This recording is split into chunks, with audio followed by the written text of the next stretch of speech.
Government 2305, American Federal Government, Chapter 1, Module 1.01, The Spirit of American Politics. After completing this module, you'll be able to list and explain the 4 key questions of American government and politics as posed by your textbook authors.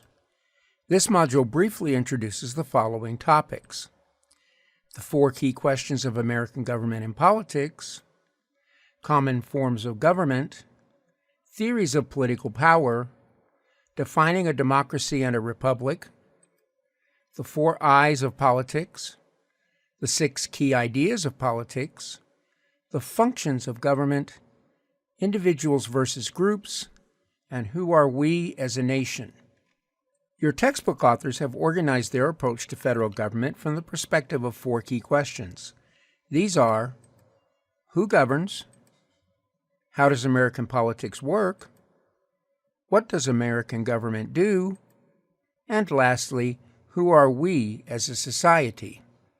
When we look at who governs, we approach the question from 3 perspectives. How many people govern? How are the leaders chosen? And who chooses them?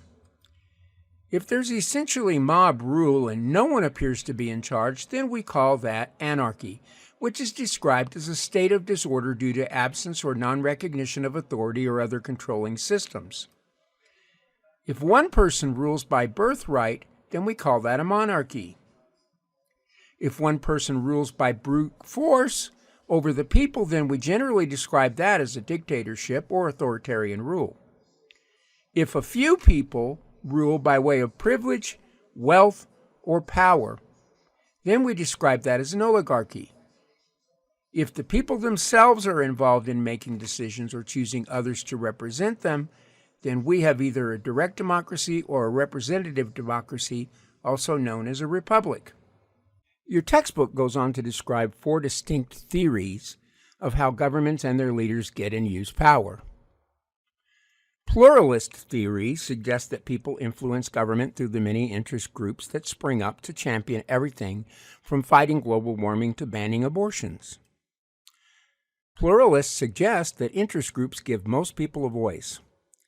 And elite theory maintains that power actually rests in the hands of a small number of wealthy and powerful individuals, including the richest Americans, corporate executives, and top government officials, especially the executive branch. Bureaucratic theory argues that the real control lies with the millions of men and women who carry out the day-to-day operations of modern government. Bureaucratic experts establish policy regardless of popular views. Social movement theory emphasizes the power that citizens can wield when they organize and rise up in protest, regardless of who is in control of day-to-day politics. American government is rooted in the tradition and spirit of democratic governance. This term, democracy, comes from 2 Greek words, demos meaning people and kratos meaning rule. This literally means rule by the people, or the people govern. In a direct democracy, decisions are made by the people in an environment where the majority rules. But a direct or pure democracy is often very difficult to maintain as a society grows in population. For this reason, most modern democracies are described as a republic, which is defined as a government in which citizens rule indirectly and make governmental decisions through their elected representatives. Like a pure democracy, power comes from the people, but by way of the voting booth rather than by direct participation in the decision-making process. A republic gets its power from the people, but those who govern on the people's behalf are selected through a process of fair and open elections. Professor Harold Laswell was a professor of political science and communications from the 1930s to the 1960s. It is his classic definition that has been most associated with politics for the past 70 years. He looked at politics from the perspective of communications and interactions, as well as considering how and when power is used as a political resource. His famous definition of politics is in the form of 4 questions. Who gets what, when, and how. In this view of politics, decisions are made in a collective environment,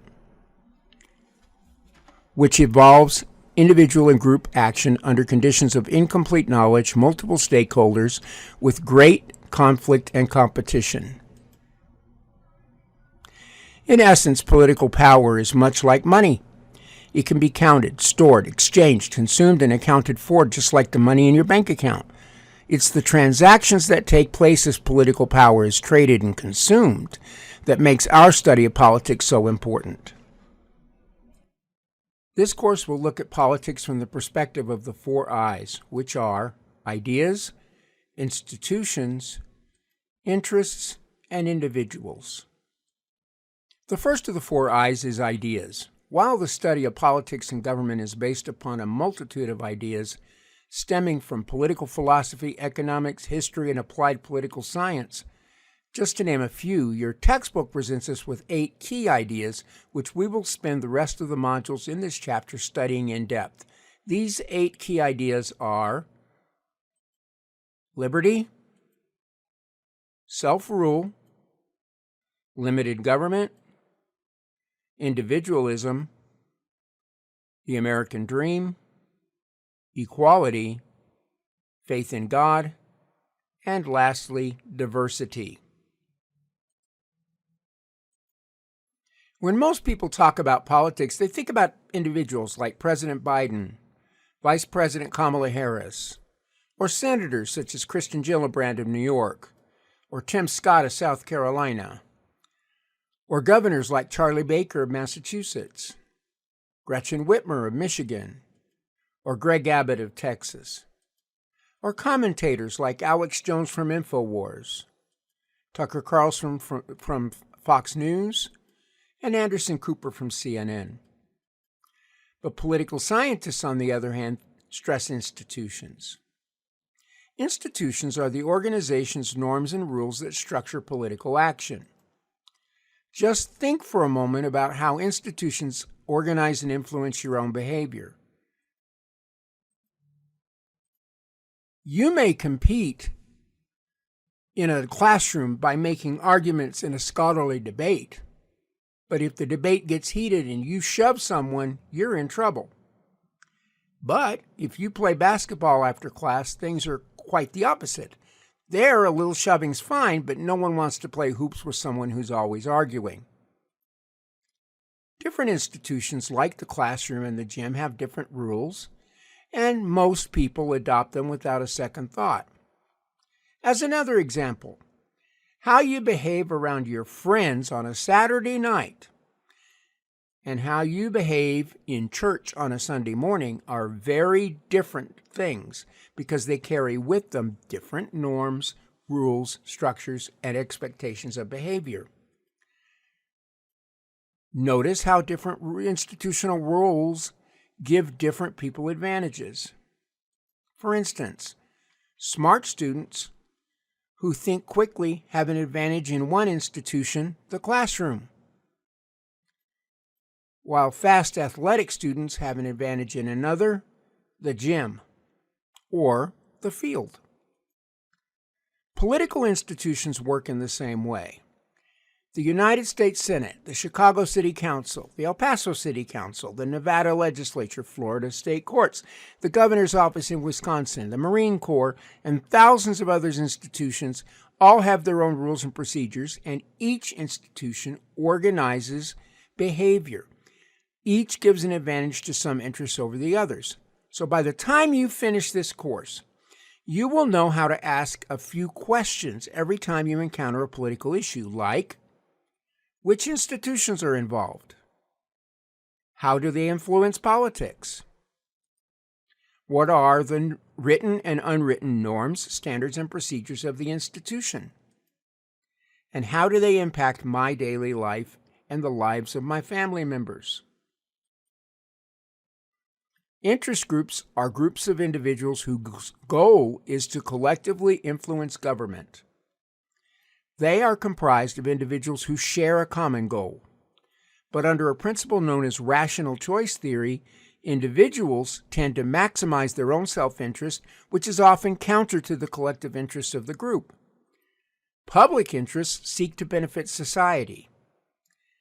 These groups most often focus on larger social issues such as foreign policy, nuclear disarmament, social welfare, immigration, racial equality, and the like. They seek to collectively impact and benefit the whole of society. But the problem is that one group's collective interest will most often come into conflict with another group's collective interest.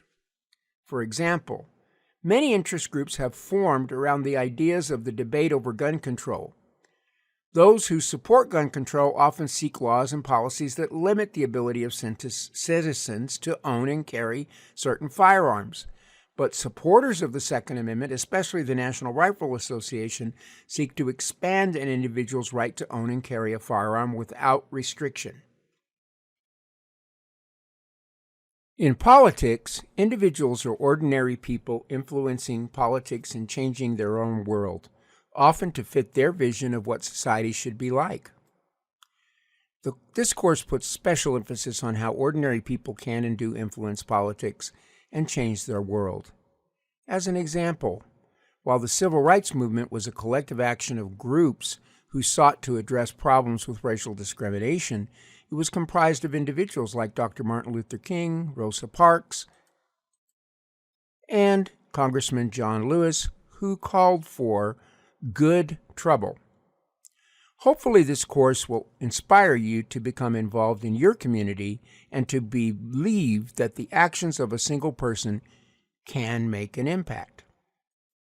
The Constitution begins with the basic functions of government circa 1787: to establish justice, ensure domestic tranquility, provide for the common defense, promote the general welfare, and secure the blessings of liberty. Their list still describes the functions of the government, even as its size has grown. We can get a more focused look at the federal government's priorities by looking at what it spends its money on. Figure 1.1 on the next slide will show you the major budget categories in the $4.4 trillion annual budget of 2019-2020. Many people are surprised when they examine the federal budget for the first time. More than 75% of all federal government spending goes to just 4 programs.